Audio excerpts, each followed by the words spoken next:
Good morning, good afternoon, good evening, wherever you guys are at. I hope you're having a fantastic day. It's SoulSaint here, and I wanted to keep the momentum going with Doom Tower. Stage 20, if you're progressing along with it, I made the mistake, and I'll be honest with you guys. I made the mistake, and I did my first 10 keys on the initial reset on normal mode, so I'm a little bit behind, but we ended up progressing along. This is technically considered day 3, so for those of you guys that are still pushing forward, by all means, keep it going, keep checking. But if you are approaching Doom Tower for the first time, or if you're looking to perfect, or maybe look at some alternative options to be Nether Spider, boy, do I have a joy for you, you know? I have a little treat for you.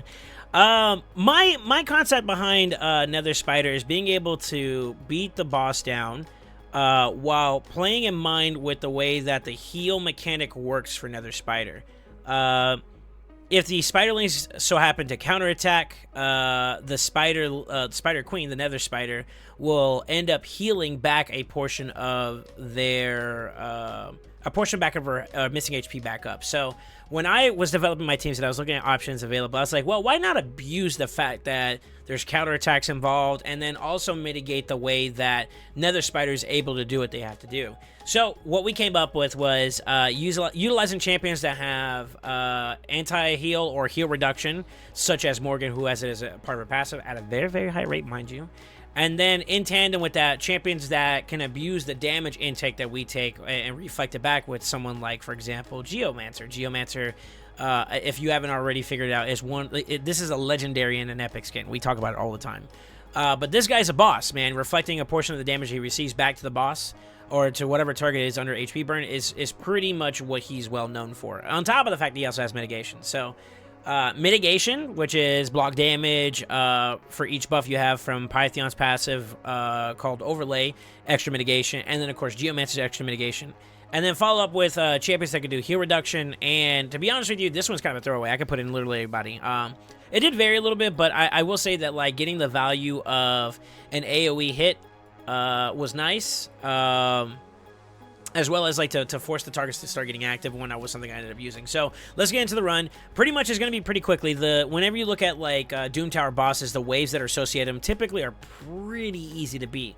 I have no setup whatsoever. I'm just going to put literally my clan boss Helicath, my Omega Lol PvP Python, my IT Tower, Geomancer, who's at like 181 speed, with a crap ton of accuracy. That's literally what his build is. And then a fast Morgan with some decent accuracy, and then my nuker, defensive nuker Ragash. That's how this build is going. But pay attention here. We just started the fight, and right off the rip, we start off with She Who Is Death. The passive's already on the boss, right?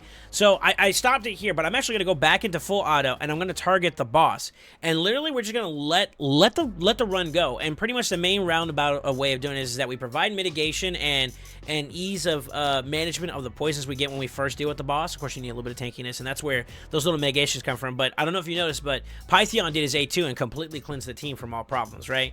Then we also have block damage available to us again from Helicath, which opened up the door for us to kind of take all this extra damage without too much of an issue. Now, in one of my runs, Geomancer did die, but he immediately got popped back up with Python without too much of an issue. But for the most part, we're looking to abuse the fact that all these ads have counterattacks. So eventually, when you see Geomancer uses A1, it'll go into, perfect example right here, a bunch of counterattacks. And I don't know if you're paying attention, because he's not able to heal up, he's getting 0 heals, and all these reflect damages are just adding up extra damage to the boss. So that, in tandem with whatever the boss decides to do, is another way we're going to get some extra damage off, keeping block damage. So basically forcing them to take their turn and do their thing, and then allowing us to facilitate the damage we got through block damage or through straight up mitigation is what's allowing us to kind of clear this fight relatively easy. It's very, very easy. Now, I know you guys will be like, well, I don't have a Helicath, or I don't have a Morgan, for example, and that's fine. That's fine. And I'm going to give you guys a bunch of different concepts that will allow you to basically do the exact same thing, which is alternative routes, right? And then if you don't have Geomancer, for example, there's another way to do this. There's multiple ways to do this, and we'll discuss that as this fight goes along.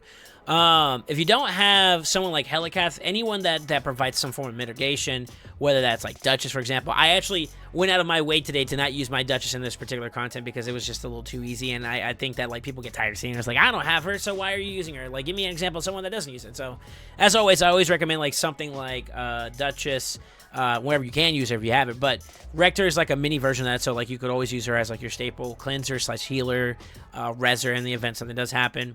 Heligath, of course, any of the other block damage champions will work. But to be honest with you, one of the things I did notice was 2-turn duration champions. It makes it a little bit easier, right? But some form of mitigation, right? Norog's passive, Geo's passive, increased defense, strengthen. Those are 2 of the underrated abilities that you can use. And as long as he's not healing back up, I don't know if you saw earlier, he kind of got a little bit healed because we didn't have this on him. But it really doesn't matter. It's just a matter of time, right? And I'll be honest with you, if I was to speed run this a little bit more, I would probably set up a tune or like a AI set where Geomancer wouldn't rely on his A2. He would just immediately A3 and then A1 whenever he can, so that we're forcing a lot of these counterattacks. We are forcing the damage to apply to a point where the boss just dies, like right here. It's pretty much going to be a guaranteed couple hits here, couple hits there, and boom, the boss is dead, right? Another thing that we could talk about too is if you can build around like a turtle comp, basically all mitigation, and then you have like an enemy max HP champion. I know this is going to be kind of like a no-brainer, but of course if you have a Crizzy, it's like a freelo attempt. But there's other options. You have Husk, you have Royal Guard, for example, another champion. These are all epics I'm referring to that have enemy max HP hits into them. Cold Heart being a rare, which you can also single target, and that's where I'm going to talk about my next strategy. The next strategy is just doing straight up single target damage during that fight. You can provoke and maybe mitigate the amount of efforts that these other ones are doing, or like the amount of like spill out damage where the targeting of like the ads are going through like provokes. It does hit all enemies, so you will have that first initial counterattack, but after that you're pretty much just trying to maintain and beat down the boss while keeping your team alive, right? And so like the damage outlet's pretty much what I'm getting at, is being like the easily replaceable. But some key champions that I have used actually in like previous iterations of this style of build was Fodbar, believe it or not. He does have an AoE decreased defense similar to Ragash without the stun, which actually is a little bit better. But in particular, the A1 has a chance of placing 100% heal reduction, so heal reduction is being a key staple there. Once we get all our prerequisites set up, we have all the ways to like mitigate our damage or the anti-heals up on the boss. I start doing a lot more AoE to force the intake that we take, right? So maybe opening up and securing that heal reduction before we start cooking anywhere else with any of his other abilities is what I used to do. And then I would just add on as much mitigation as I could, whether that was with Rector, with Helicath, with Syl. The Drakes was another one I used. Those were all options I used to kind of get through, and then we did the splash damage from Geo. Now, in the event you don't have a Geo, or you're trying to avoid all the counterattacking that comes at you, but you still have like a little bit of AoE involved in your team comp member, you're going to have variations. Well, control is another big factor that I think that is pretty big, and we talked about Ragash, using him as an AoE champion, as well as, you know, enabling the team with speed and all that stuff like that. But stuns, you know, utilizing Syl, I mentioned, Ragash, his A2 does it at 100% when it's fully booked. Those champions, so that if you build them with a decent amount of accuracy, you'll be able to basically take do damage to the boss without the counterattack and the heal going into factor, removing the need for anti-heal. But you got to make sure that those spiderlings are not getting their auto attack turned, so that you can continue to just beat down as you see fit. Now, I am going to show you guys a metrics by which you want to kind of be aware of. Now, I'm fighting this at currently this current iteration, this current rotation just opened up, so we're only at floor 20 as of right now. But in general, what I would say is that as you go up, there's like 2 or 3 different iterations that you go against each of the bosses as you go up through Doom Tower. So hard version number 1 is basically 175 150 resistance that each of the Spiderlings and Agrath herself has. So as long as you have 175 accuracy or higher, the likelihood of you placing the stuns or the anti-heal or anything around those lines is a lot easier to hit, right? So what I recommend doing is building north of, I would say, like 250 to 300 if you want to scale up in preparation for the harder dungeons, the harder iterations of this boss. Keep in mind, this one is Spirit Affinity, so Magic Affinity type champions excel very, very well here. If you're using someone like Geo doesn't need to have an on-hit application of his debuff, so Affinity doesn't matter. And the more damage he intakes, the more he reflects, so he's actually kind of an exclusion from this scenario, since what he does is very unique. So the more damage he takes is actually more ideal, because we're reflecting just as much back to Agrath, ultimately killing the boss, right? In tandem with that, of course, going faster, that's never a bad thing. You saw my Morgan, she cooked using Velocimancy, increasing speed, turn meter manipulation, decreasing their turn meter manipulation, having ally speed, and then being able to steal buffs if you were to go through the route of like, all right, let me go fast, but I need to work on each of these ads and get them out of the way. I did do that at one point or another. And one way I was able to focus on it was by stripping the enemies. And that's going to be another third opportunity or option that you can do as well. The boss respawns them all, the Spiderlings, like every 3 or 4 turns, if I remember correctly. And the mechanic around where the heals come from is when the Spiderlings counterattack, right? So what you could do is instead of worrying about CCing the ads or single targeting the boss, remove the mechanic altogether. And one way you could do it is through stripping, right? So put your poles away. We're gonna use chance of stealing all buffs. My Morgan isn't even fully booked yet, and it still works pretty well, right? Champions like Morgan that can do that, or for example, I'll give you some staple of some champions that have recently been on some iteration of 10x's, like Madame Ceres, for example, which is a void champion, so she works across all affinities.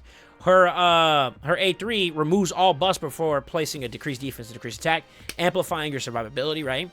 I did mention Fodbar as well as an alternative. His A2, if you pay attention to what it does, has a chance of stealing at least 2 buffs. And if you pay attention to how many buffs get placed on the Spiderling, it's the counterattack. Well, that's the most important one. You steal that, next thing you know, you're back up to your DPS opportunities to maybe clear out that extra ad or something around those lines. So the main thing aspect around it that you do need to be aware of is the amount of intake you'll take in whenever you're getting counterattacks. So if you're not running block damage champions, ally protection is ideal. Cleansers are super ideal. I use Pythion since he was a fusion champion that I acquired. His A2 is kind of a big deal in terms of removing all buffs and then putting block debuffs. Block debuffs does not stop aggro from putting those poisons on, so you do need to be able to play around it. But it's more so the A2, the extra healing that I can do, the spot healing, as well as the healing and the cleanse from A2, but also the damage mitigation from the on-hit application of those debuffs. Having that extra 25% made Pythion a top-tier member in terms of, like, keeping somebody alive. Double dipping in those options, control, heals, static healing / rezzing, as well as your damage outlets. That's kind of what I focus on. Those are my 3 key elements, right? And there's multiple champions that could do it that you can acquire. I like Syl since she's a free-to-play acquirable champion. If you do lose somebody, ally protect res, keeping your team alive, getting them go a little bit longer, maybe getting that stun off if you want to bank into it. Is a little bit of a low chance, so you may need to do some masteries that will help you out there, like Presence, for example, which increases the opportunity for it. Maybe place her in a stun set. I have done that before in the past myself. Decrease speed on the boss so that maybe you get a little bit more rotations in, giving you a little bit more stability, a little bit more sustain. And then, of course, the straight up just extra 10% heal every single time someone gets a turn. Every single time she gets a turn, excuse me. And then the random increased speed. So, like, facilitating all those needs you're looking for within every variable champion you can get is definitely ideal. With that being said, as you go along, you'll notice that, like, a lot of players, and I always recommend people to look at, like, options for what you can do to tune up your team, make them even more better. You can look within your clan of anybody that's completed it. I mean, one of my clanists is completed using a cheat code in Acrizia. But across the board, when you start looking at global rankings, you'll start noticing that there's going to be some key champions like Geomancer, for example, or a heal reduction champion like Venomage, who his kit is predicated upon, right? Some sustained champions in there where on hit damage we're healing back up. You'll start noticing that they become a little bit more staple in the grand scheme of things. And then, of course, you have people who are just going for just raw damage and they can just run it down on somebody. And that is another like alternative option you can do, and it does help. But not everybody's privy to those. So just take what's useful for you and then discard the rest and apply it to your team, right?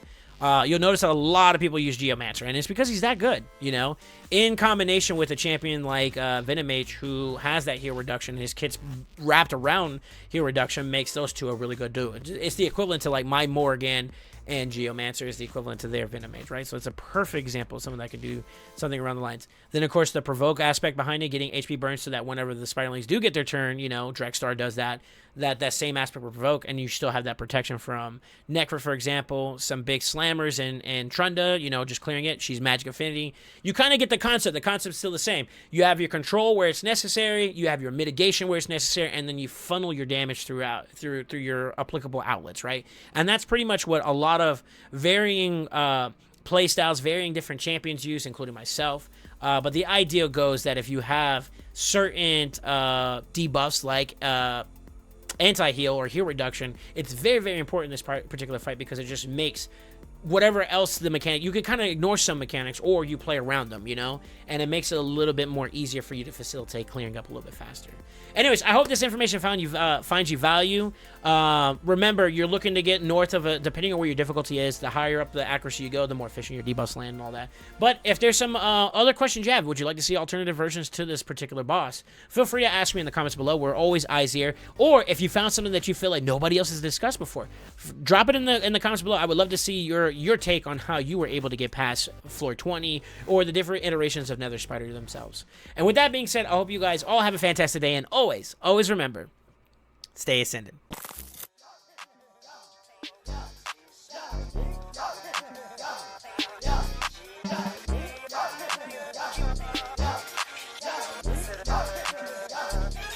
Click together, yeah.